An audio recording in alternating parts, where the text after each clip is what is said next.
But first, hey, I think we've finally gotten ourselves an election contest that's worth watching. What do you reckon? I mean, I'm not just talking about all the wacky stuff that happens when you put gaggles of politicians out on the road with a traveling circus of a press pack. And by the way, isn't it funny how history repeats?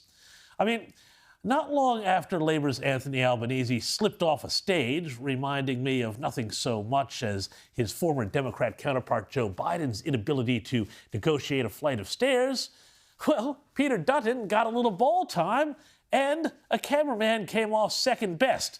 Though, come on, as the man said, it's just a flesh wound.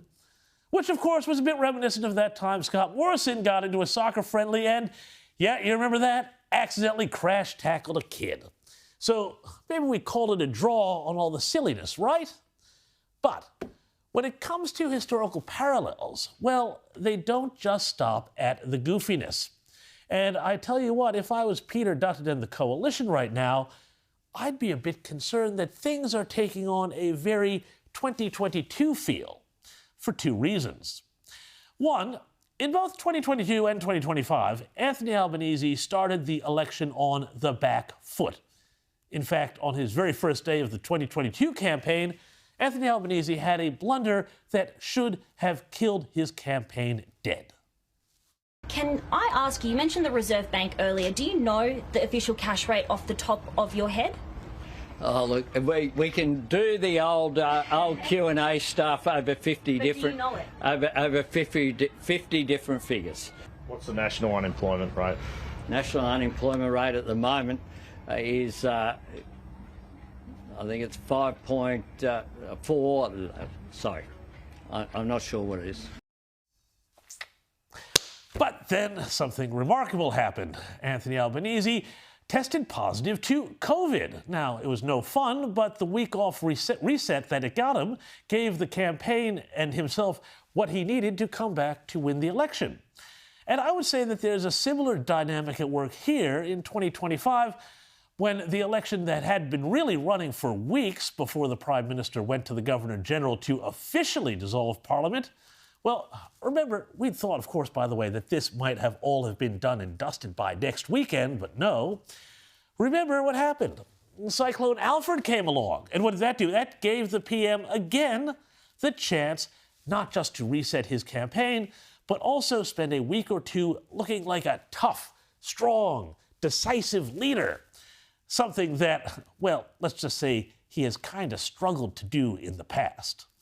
And, well, just as the storm made landfall, the polls that had all been going Peter Dutton's way suddenly started running out like the tide. Which brings me to the next point here. Policy. Or specifically, the big question, where is all the policy? Now, back in 2022, the Liberals made a huge strategic error by saving a huge policy, superannuation for houses, which, by the way, I think was a great policy because, hey, it's your money, damn it, and home ownership is the #1 indicator of whether someone's going to have a good retirement or not. Well, they saved that policy until the last week of the campaign, when it was too late and it could just be monstered by labor scare campaigns and the union super funds, who, of course, have the most to lose from people owning their own homes rather than being trapped into build-to-rent feudalism for life. And now, in 2025, they are finally dropping out big policies again, like a cap on international students. But not long before the early voting opens. And remember, Australians like to vote early. Again, though, the student caps, well, good policy, but frankly, the numbers around 250,000 are still frankly too high in the midst of a housing crisis. And I'll believe that anyone is serious about this when they start requiring students to go home before applying for their next visa, as they have to do in other countries, rather than just using the student visa and a diploma from Parramatta Upstairs College of Commerce to stay in the country forever. Yet, despite this, Labor too is also showing some wobbles. It's not just the Liberals, because their own new policy also dropped in the last 24 hours. Help for people to buy household batteries, which is an upper middle class rort if I ever saw one, is stuck in a mire of costings and confusion. Here was Aged Care Minister Annika Wells trying to explain the policy to my Sky News colleague Andrew Clennell this morning. And let me tell you, this is a great example of someone who has had a lot of media training on what is known as the block and bridge technique, where you're taught as a politician to deflect a question and instead answer the one you want to. But Minister, here's the thing.